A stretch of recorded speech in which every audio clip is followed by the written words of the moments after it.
안녕하세요, 달러트리입니다. 여러분, 만약에 트럼프 정부에 비선 실세가 있다면 바로 드러 캔밀러가 아닐까 싶습니다. 이분의 정체에 대해서는 차차 말씀드리겠습니다. 그 전에 투자자 관점에서 보았을 때 이분이 얼마나 대단한지는 투자를 좀 해보신 분들은 아실 겁니다. 30년 동안 매년 30%씩 수익을 내면서 단 한 번도 마이너스를 기록하지 않았다는 말도 안 되는 분이신데요. 그런 그가 최근 2025년 4분기 포트폴리오를 공개했는데 내용이 참 흥미롭습니다. 단순히 종목을 바꾼 게 아니라 미국 경제의 구조적 변화를 꿰뚫어 보고 있거든요. 자, 금융주를 대거 편입한 핵심 이유 함께 살펴보시죠. 여기서 우리가 주목해야 할 단어가 하나 있습니다. 바로 지니어스법입니다. 작년에 통과되어 올해 시행되는 이 법이 왜 중요할까요? 핵심은 이겁니다.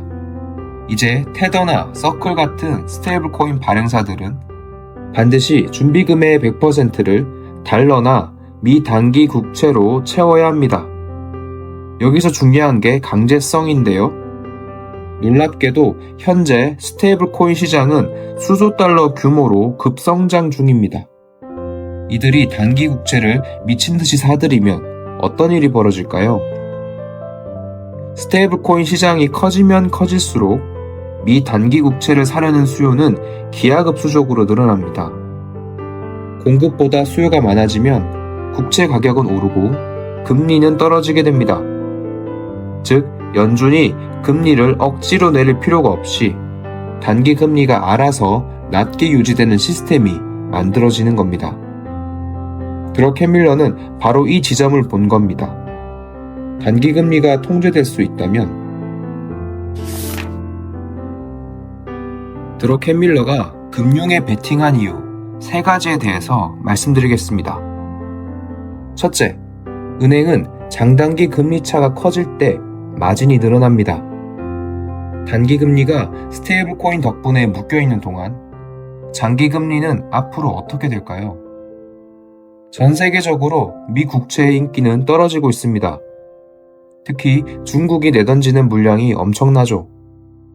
중국은 한때 미 국채의 최대 보유국이었지만 최근 몇 년간 보유량을 급격히 줄여 현재는 20여 년 만에 최저 수준까지 내려왔습니다. 유럽의 연기금이나 일본의 기관 투자자들도 예전만큼 미 국채를 선호하지 않습니다. 미국 내부적인 요인으로는 정부의 재정 적자, 그리고 경기 회복에 대한 기대감 때문에 장기 금리는 앞으로도 높아질 여지가 높습니다. 자, 그럼 장단기 금리 차가 벌어지겠죠? 이걸 전문 용어로 스티프닝이라고 합니다. 은행은 싼 단기 금리로 돈을 빌려와서 비싼 장기 금리로 대출을 해줍니다. 마진이 그냥 커지는 겁니다. 드러 캔밀러가 이번에 금융주를 대거 매수하고 골드만삭스 비중을 높인 이유가 바로 여기 있습니다. 그는 단순히 은행이 좋아서가 아니라 금리의 구조적 변화에서 수익이 날 수밖에 없는 경로를 확인한 겁니다. 둘째, 억눌려 있던 투자은행 시장이 다시 살아납니다. 지난 몇 년간은 높은 금리와 불확실성 때문에 기업들이 상장이나 인수합병을 다 뒤로 미뤄왔습니다. 그런데 2026년 현재 골드만삭스 보고서를 보면 올해 미국 IPO 시장은 약 1,600억 달러 규모로 회복될 전망입니다. 올해 화제의 IPO죠. 일론 머스크의 스타링크 기업 가치만 해도 최소 1,000억 달러 이상으로 평가됩니다. 또 머스크의 xAI, 뉴럴링크도 숨겨진 후보죠. 이미 스페이스X와 xAI의 M&A 과정에서 골드만삭스 같은 대형 IB들이 가져가는 수수료는 상상을 초월합니다. 또 구글의 위즈 인수, 팔로알토 네트워크스의 사이버아크 인수가 진행 중이죠.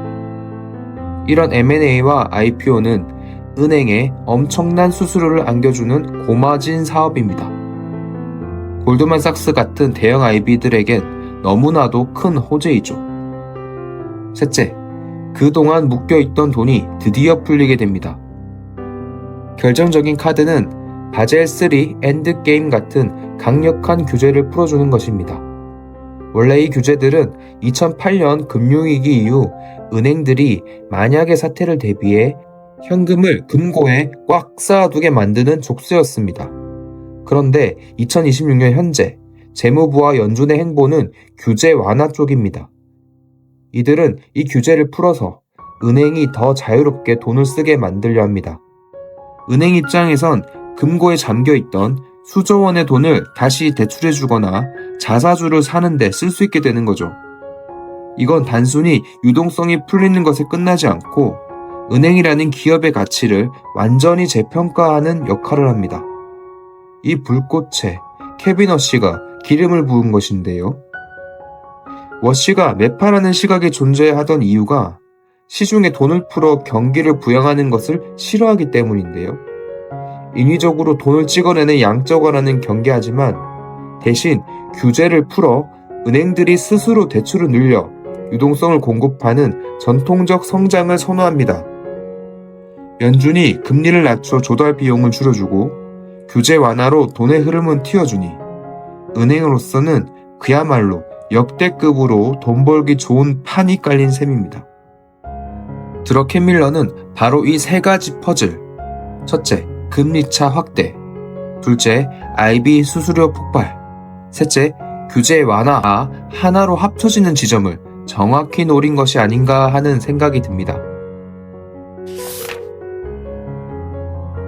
대체 드러켄 밀러는 누구일까요? 현재 미국 경제를 이끄는 재무부의 베센트는 과거 소로스 펀드 시절 드러켄 밀러의 직속 부하였으며 드러켄 밀러가 그의 멘토입니다.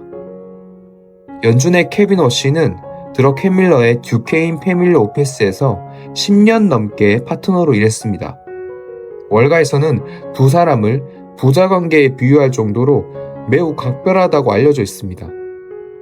두 사람은 모두 드러켄 밀러의 제자이거나 파트너였습니다.